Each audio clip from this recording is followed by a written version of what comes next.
नमस्कार दोस्तों। Guideline on digital education Pragyata कार्यक्रम के अंतर्गत डिजिटल शिक्षा की अवधारणा में विभिन्न प्रकार के डिजिटल शिक्षा के तरीकों पर आज हम लोग चर्चा कर रहे हैं कि प्रज्ञाता गाइडलाइन में कौन कौन से तरीके डिजिटल शिक्षा के लिए दिए गए हैं। आइए जानते हैं। वर्तमान समय में हम जानते हैं कि 26 करोड़ बच्चे जो अभी घर पर ऑनलाइन शिक्षा प्राप्त कर रहे हैं विभिन्न माध्यमों से, लगभग 85 लाख टीचर्स जो इन सभी बच्चों को किसी न किसी तरीके से शिक्षण कार्य करा रहे हैं और एक क्वालिटी एजुकेशन या शिक्षण देने की प्रक्रिया गतिमान है। इसमें 15 लाख स्कूल, लगभग 15 लाख स्कूल जो इस समय फेस टू फेस लर्निंग करते थे वो बंद हैं। ऐसे में क्वालिटी एजुकेशन देने के लिए विभिन्न तरीके अपनाए जा रहे हैं। हम जानते हैं कि अगर हम भारतीय परिवारों को बांटें तो हमारे पास लगभग 6 तरीके के ऐसे परिवार आते हैं जिनके पास ये सुविधाएं हैं अथवा नहीं हैं। पहला, ऐसे परिवार जिनके पास computer, laptop, 4G network, smartphone, DTH या केबल युक्त टेलीविज़न उपलब्ध हैं। दूसरा, ऐसे परिवार हैं जिनके पास स्मार्टफोन हैं। तीसरा, ऐसे परिवार हैं जिनके पास 2G या 3G नेटवर्क के साथ स्मार्टफोन है या इंटरनेट नहीं है, इंटरनेट सेवा उनके पास उपलब्ध नहीं है। चौथा, ऐसे परिवार हैं जिनके पास केबल टीवी, DTH और कोई टेलीविज़न है।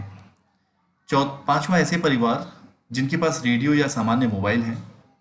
और छठा, ऐसे परिवार हैं जिनके पास कोई भी डिजिटल डिवाइस नहीं है। अगर आप इसको वर्गीकृत करते हैं तो हमें इन 6 परिवारों के बच्चों को किस तरह से हम पढ़ाई कराएंगे, किस तरह से ऑनलाइन ट्रेनिंग या टीचिंग करेंगे, उसको हम देखें। हम अगर डिजिटल शिक्षा के तरीके देखते हैं तो हमारे पास पहला ऑनलाइन तरीका आता है जब कंप्यूटर, स्मार्टफोन के थ्रू हम एक कनेक्टिविटी के साथ बच्चों को शिक्षण करा रहे हों। इसमें दोनों टीचर्स के पास भी और कंप्यूटर्स और कोई डिवाइस होनी चाहिए और ऐसे ही बच्चों के पास भी डिवाइस होनी चाहिए और इंटरनेट की कनेक्टिविटी से ये दोनों आच्छादित होने चाहिए, तभी ये पढ़ाई हो सकती है। दूसरा तरीका है आंशिक ऑनलाइन। इसमें दोनों के पास कोई डिवाइस तो होनी चाहिए, लेकिन ज़रूरी नहीं है कि इंटरनेट की कनेक्टिविटी दोनों के पास उसी समय उपलब्ध हो।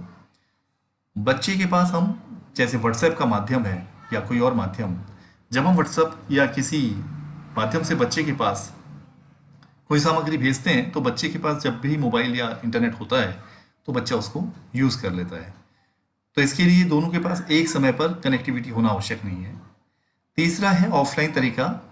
जब इंटरनेट की सुविधा ना हो तो यहाँ पर रेडियो और टेलीविज़न के माध्यम से ऑनलाइन शिक्षण संभव है।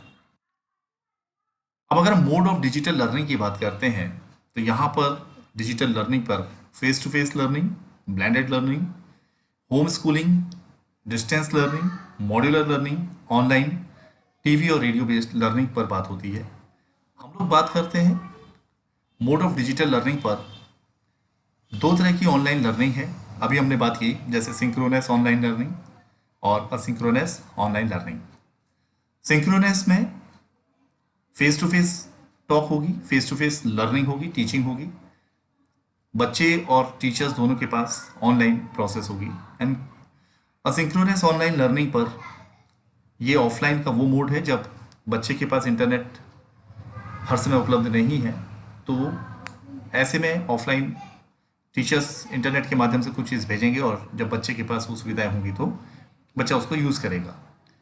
और विदाउट इंटरनेट टेलीविज़न और रेडियो के माध्यम से शिक्षण किया जा सकता है। तो ये प्रज्ञाता की गाइडलाइन पे हमें मिलता है। हमें मोड ऑफ डिजिटल लर्निंग पर अगर हम देखें तो सिंक्रोनस ऑनलाइन लर्निंग पर हमारे पास जो मेजर टूल्स आते हैं वो है वेबिनार, जिसमें हम गूगल मीट या अन्य मीट के द्वारा कर सकते हैं। ऑनलाइन हम कर सकते हैं यूट्यूब लाइव स्ट्रीमिंग के द्वारा कर सकते हैं। ऑनलाइन मीट हम कर सकते हैं, ऑडियो वीडियो कॉन्फ्रेंसिंग कर सकते हैं, लाइव चैट कर सकते हैं, वर्चुअल क्लास के माध्यम से हम इसमें कर सकते हैं। ऐसे ही असिंक्रोनस में हम यूट्यूब कर सकते हैं, प्री रिकॉर्डेड वीडियोस हम दे सकते हैं, गूगल क्लासरूम या इस तरह के जो प्लेटफॉर्म है उनका हम प्रयोग कर सकते हैं। एजुकेशनल वेबसाइट का प्रयोग कर सकते हैं, स्वयं का प्रयोग कर सकते हैं, स्वयं प्रभा का प्रयोग कर सकते हैं, NROER नेशनल एकेडमिक डिपोजिटरी का हम प्रयोग कर सकते हैं। सिंक्रोनस ऑनलाइन लर्निंग पर हम देख रहे हैं कि इसमें टीचर और स्टूडेंट दोनों ऑनलाइन बेसिस पे बैठे हैं और टीचर्स वहाँ से पढ़ा रहे हैं और टीचर्स स्टूडेंट वहाँ से देख रहे हैं। इसके थ्रू हम करते हैं गूगल मीट, टीम माइक्रोसॉफ्ट, इस तरह के हमारे पास बहुत से एप्लीकेशन हैं जिनका प्रयोग हम इस माध्यम से कर सकते हैं। ऐसे ही हम अगर देखें तो ये बहुत अच्छा माध्यम है, गूगल का प्लेटफॉर्म है। इसके थ्रू हम न केवल बच्चे को ऑनलाइन टीचिंग कर सकते हैं बल्कि ऑनलाइन बच्चे की अटेंडेंस भी ले सकते हैं। ये तभी पॉसिबल जब बच्चे के पास इंटरनेट की सुविधा हो। और हम देख रहे हैं कि यहाँ पर इस एक्सेल सीट में हम जैसे ही क्लास लेते हैं तो ऑटोमेटिकली अटेंडेंस भी आ जाती है। दूसरा माध्यम है यूट्यूब लाइव स्ट्रीमिंग, एक बहुत अच्छा प्लेटफॉर्म है जहाँ पर हम बच्चे को लाइव स्ट्रीमिंग के माध्यम से ऑनलाइन क्लास दे सकते हैं। हम बच्चे को गो लाइव ऑप्शन यूज़ करते हुए लाइव स्ट्रीमिंग करते हैं और बच्चे की पढ़ाई ऑनलाइन बेसिस पे कर सकते हैं। ऐसे ही वर्चुअल क्लास है, वर्चुअल क्लास के माध्यम से टीचर्स और बच्चे आपस में एक दूसरे से संवाद कर सकते हैं। इसके कुछ और पार्ट हैं जिसमें वर्चुअल क्लासरूम अगर पॉसिबल नहीं है तो लाइव बोर्ड के माध्यम से, ओपन बोर्ड के माध्यम से, माइक्रोसॉफ्ट वाइट बोर्ड के माध्यम से, कंसेप्ट बोर्ड के माध्यम से एक साथ एक ही प्लेटफॉर्म में बच्चे और टीचर्स आपस में जुड़ सकते हैं और शिक्षण कार्य हो सकता है। दूसरा जो बात आती है कि ऐसे जहाँ पर हर समय इंटरनेट की फैसिलिटीज़ नहीं है, सिंक्रोनस ऑनलाइन लर्निंग, यहाँ पर टीचर्स असाइनमेंट, वर्क, जो भी डिजिटल सामग्री है, जो पढ़ाई है, पढ़ाई से संबंधित जो भी सामग्री दी जाती है वो बच्चे को उपलब्ध करा दी जाएगी और बच्चे के पास जैसे ही इंटरनेट या वो सुविधाएं आएंगी तो बच्चा उसको यूज़ कर लेगा। इसमें हम YouTube में वीडियो अपलोड कर सकते हैं। YouTube में वीडियो अपलोड करने पर बच्चे के पास जब वो स्टडी होगी, बच्चे के पास जब सामग्री आएगी तो बच्चा इसको आसानी से देख सकता है। गूगल जैमबोर्ड या इस तरह की इन सब चीज़ों का हम प्रयोग कर सकते हैं कि इसमें हम ऑनलाइन लर्निंग से रिलेटेड चीज़ें बता सकते हैं बच्चे को। प्री रिकॉर्डेड वीडियोज़ और ट्यूटोरियल्स हम बच्चे के पास दे सकते हैं, जिसमें जो रिकॉर्डेड वीडियोज़ हैं हम उसको अपने स्क्रीन रिकॉर्डिंग या अपने मोबाइल से रिकॉर्ड करके हम बच्चे के पास वो सामग्री उपलब्ध करा सकते हैं और बच्चा बहुत आसानी से उस सामग्री का प्रयोग कर सकता है। तो इसमें कुछ वीडियो रिकॉर्डर हैं जिसका हम आसानी से उपयोग कर सकते हैं। गवर्नमेंट का इनिशिएटिव ले जा सकते हैं और इसमें कोविड पीरियड में बच्चे के लिए बहुत से कोर्स इसके अंदर उपलब्ध हैं। इन सारे कोर्स को बच्चे को बता सकते हैं और बच्चा इसमें ऑनलाइन मोड पर इन कोर्स को कर सकता है। इसमें ड्यूरेशन के बेसिस पे हम कोर्स देख सकते हैं, 4 से 6 हफ्ते, 24 हफ्ते, इस तरह से कोर्स देख सकते हैं। एग्ज़ाम की डेट के आधार पर हमें इसमें एग्ज़ाम डेट मिल जाती है। इसमें कैटेगरी मिल जाती है जो कि नेशनल कोऑर्डिनेटर्स इन कोर्स को कराते हैं, उसके बारे में सारी जानकारी हमें मिल जाती है। कोविड-19 non stop your learning continue with Swayam, इस ये टैब ओपन किया है स्वयं ने। इसके थ्रू इंजीनियरिंग की सेकेंडरी और सीनियर सेकेंडरी NIS के थ्रू जो ट्रेनिंग एंड लर्निंग है, e books of class 1 to 12 CBSE, NCERT and state और UT इसकी बुक्स इसके अंदर अवेलेबल है।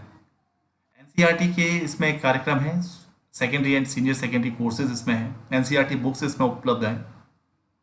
नॉन इंजीनियरिंग के कार्यक्रम हैं, रीड ई बुक्स हैं, रोबोटिक है लर्न करने के लिए है, DTH एजुकेशनल चैनल के बारे में है, life learn open sources software और एजुकेशन। तो इस तरह के बहुत से प्रोग्राम इस कोविड पीरियड में स्वयं ने कराने शुरू किए हैं।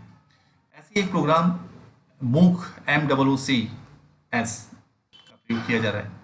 ओपन एजुकेशन रिसोर्सेज हैं, गवर्नमेंट का इनिशिएटिव है, NROER, इसका प्रयोग किया जा सकता है।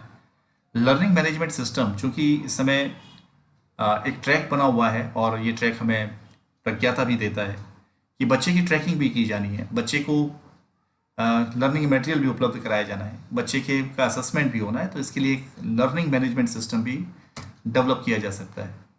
इसी प्रकार गवर्नमेंट ऑफ इंडिया का जो इनिशिएटिव है दीक्षा, तो दीक्षा पर बच्चे को बहुत से कोर्स इसके अंदर उपलब्ध हैं, बहुत से सारी बुक्स इसके अंदर हैं। हम बच्चे के लिए बहुत सी चीज़ें इसमें बता सकते हैं और इसको बच्चा बुक्स के साथ साथ इसके वीडियोज़, ट्यूटोरियल्स, PDF फाइल्स इसमें और बहुत से सामग्री हैं जिसको बच्चा इसको डाउनलोड कर सकता है। इसको ना केवल कंप्यूटर्स में, अपने मोबाइल के थ्रू भी बच्चे को हम इसको बता सकते हैं और बच्चा इसको प्रयोग कर सकता है।